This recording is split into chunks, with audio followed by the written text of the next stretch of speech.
పరిశుద్ధమైనటువంటి ఉన్నతమైన నామానికి మహిమ కలుగునుగాక. ఈరోజు దిన దేవుని వాక్యాన్ని మనం చదువుకుందాం. పరిశుద్ధ గ్రంథము నుండి కీర్తనలు 66వ కీర్తన 20వ వచనాన్ని చదువుదాం.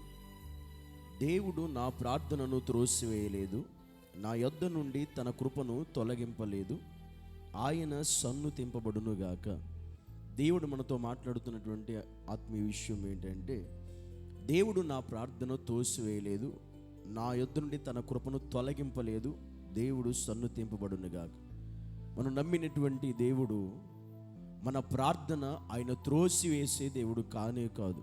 ఎందుకంటే నిజముగా మనం ప్రార్థన చేస్తే దేవుడు అన్నాడు, నేను సమీపంగా ఉంటానని. నిజంగా మనం మొరపెడితే హృదయపూర్వకంగా మన దేవునికి ప్రార్థన చేస్తే, నీ ప్రార్థన నిజమైనదైతే, యథార్థమైనదైతే, నీ ప్రార్థనను దేవుడు త్రోసివేయడు. ఆయన త్రోసివేసే దేవుడు కాదు. ఒక ప్రార్థన ఆలస్యము చేస్తాడేమో, కానీ అలక్ష్యము కూడా ప్రార్థన విషయంలో దేవుడు చేయడు. మన దేవుడు ఎప్పుడు కూడా నువ్వు చేసిన ప్రార్థనని ఆయన త్రోసివేసేవాడు కాదు. ఎందుకు అని అంటే, ఇక్కడ వాక్యము సెలవిచ్చిన రీతిగా దేవుని నమ్మిన వారు అందరూ ప్రార్థన చేస్తారు. అనేక మంది దేవునికి మొరపెడుతుంటారు, ప్రార్థన చేస్తూ ఉంటారు.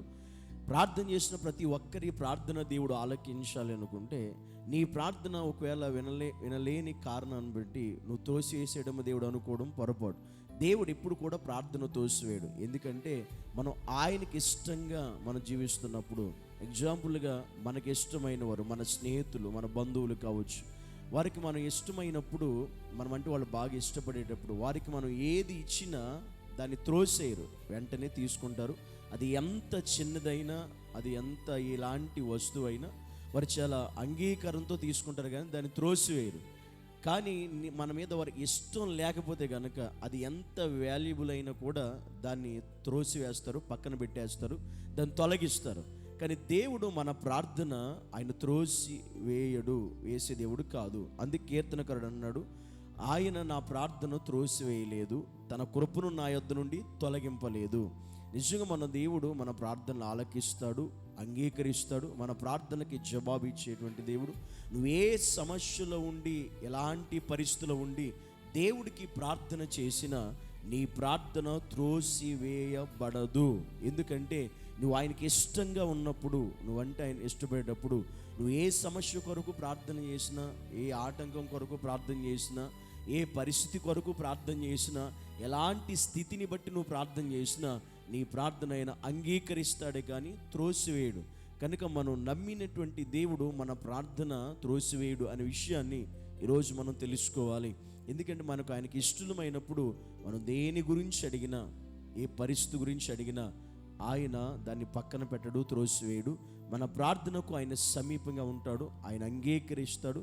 నిన్ను అంగీకరించిన దేవుడే నీ ప్రార్థన కూడా అంగీకరించడానికి ఇష్టపడతాడు, నీవు దేవునికి ఇష్టంగా ఉన్నప్పుడు. అందుకే ఇతరులు మనం అంటే ఇష్టమైనప్పుడు, మనం ఇచ్చినప్పుడు ఏదైతే వాళ్ళు అంగీకారంతో తీసుకుంటారో, మనం కూడా దేవుడికి ఇష్టంగా ఉన్నప్పుడు ఆయన కూడా నీ ప్రార్థన చేసినప్పుడు నీ పరిస్థితిని బట్టి సమస్త కూడా ఆయన అంగీకారంతో నీ ప్రార్థన ఆయన అంగీకరించి స్వీకరించి నీ ప్రార్థన త్రోసివేయకుండా, పక్కన పెట్టకుండా, దాన్ని అశ్రద్ధ చేయకుండా దేవుడే దానికి జవాబుని మనకి ఇచ్చేటువంటి దేవుడిగా మనకు కనబడుతూ ఉన్నాడు. కనుక ఈరోజు మన దేవుడు ఎలాంటి వాడు అని అంటే, ప్రార్థనను త్రోసివేసేవాడు కాదు, తన కృపను మన యొద్ద నుండి తొలగించేటువంటి దేవుడు కాదు. ఆయన ఖచ్చితముగా, నిశ్చయముగా మన ప్రార్థనలన్నీ ఆలకించేటువంటి దేవుడిగా మనకు కనబడుతూ ఉన్నాడు. మన బైబిల్ గ్రంథంలో మనం చూసినట్లయితే భక్తులు చాలామంది ప్రార్థనలు చేశారు. మనం అబ్రహాం మొదలుకొని భక్తులైన యాహాను వరకు కూడా, ప్రకటన గ్రంథం రాసిన యాహాను వరకు కూడా, వీళ్ళందరూ కూడా ప్రార్థన చేసిన వారు. వీరు ఎప్పుడు ప్రార్థన చేసినా, దేని కొరకు ప్రార్థన చేసినా, ఎలాంటి పరిస్థితిని బట్టి ప్రార్థన చేసినా వారి ప్రార్థన దేవుడు అంగీకరించాడు కానీ త్రోసివేయలేదు. ఎందుకని అంటే వారంటే దేవుడికి ఇష్టం గనుక, వారు దేవునికి ఇష్టలుగా ఉన్నారు గనుక. ఒక చనిపోయిన హేబేలు చనిపోయి ఆ రక్తమే దేవునికి మొరపెట్టింది. ఆ ప్రార్థనే దేవుడు విన్నప్పుడు సజీవులుగా ఉన్న మనం దేవుడికి ఇష్టంగా ఉండి మనం ప్రార్థన చేస్తే అప్పుడు దేవుడు మన ప్రార్థన ఎలా త్రోసివేస్తాడో అది అసాధ్యమైన పని. దేవుడు ఖచ్చితంగా నీ ప్రార్థన ఆయన అంగీకరిస్తాడు. కనుక ఏ పరిస్థితిని బట్టి అయినా దేవునికి మనం మొరపెట్టాలి, ప్రార్థించాలి. అలా ప్రార్థించినప్పుడు నీ ప్రార్థన అయినా త్రోసివేయకుండా అంగీకరించి నీ ప్రార్థనకు జవాబు దయచేసి నీ ప్రతి పరిస్థితి నుంచి కూడా దేవుడు మనకి విడుదల ఇవ్వడానికి సంసిద్ధుడైనటువంటి దేవుడిగా మన జీవితంలో ఆయన ఉన్నాడు కనుక మనం ఆ సత్యాన్ని ఎరిగి దేవుని ఎదుట మనం ప్రార్థించేవారుగా ఆయన నిజముగా ప్రార్థించాలి, సమీపంగా ఉండి ప్రార్థించాలి, ఆయనకి ఇష్టలుగా ఉండి మనం ప్రార్థన చేయాలి. అలాంటప్పుడు ఏ పరిస్థితి అయినా మన ప్రార్థన వల్ల మారుతుంది. దాన్ని దేవుడే చేస్తాడు, చేయగలుగుతాడు. దాన్ని దేవుడు త్రోసి పక్కన పెట్టేటువంటి దేవుడైతే మన దేవుడు కానే కాదు. మన దేవుడు మనం పిలువగా ఆయన పలికేటువంటి దేవుడై ఉన్నాడు. తన భక్తులున్న పరిస్థితిని బట్టి వాళ్ళకంటే ముందుగానే దేవుడు ఆ పరిస్థితిలోనికి, ఆ సమస్యలోనికి ఆయనే ముందుగా దిగి వచ్చేటువంటి దేవుడిగా పరిశుద్ధ లేఖనాల్లో అనేక సందర్భాల్లో మనం చూస్తూ ఉన్నాం. తన భక్తులు అపాయంలో ఉన్నారు అని తెలిసిన దేవుడు, వారు చాలా ప్రమాదకరమైన పరిస్థితుల్లో ఉన్నారని తెలిసింది, వాళ్ళకంటే ముందుగా దేవుడే ఆ స్థలంలోనికి, ఆ పరిస్థితిలోనికి, ఆ సమస్యలోనికి వచ్చినటువంటి దేవుడిగా మన దేవుడు కనబడుతున్నాడు. కనుక ప్రార్థన చేస్తే నీవు గుర్తుపెట్టుకోలే, ఇప్పుడు నీ ప్రార్థన త్రోసివేయబడదు, అది అంగీకరించబడుతుంది. ఎందుకంటే దేవుని కృప నీ నుండి తొలగిపోలేదు, అది నిశ్చయముగా నీ మీద నా దేవుని కృప ఉంది.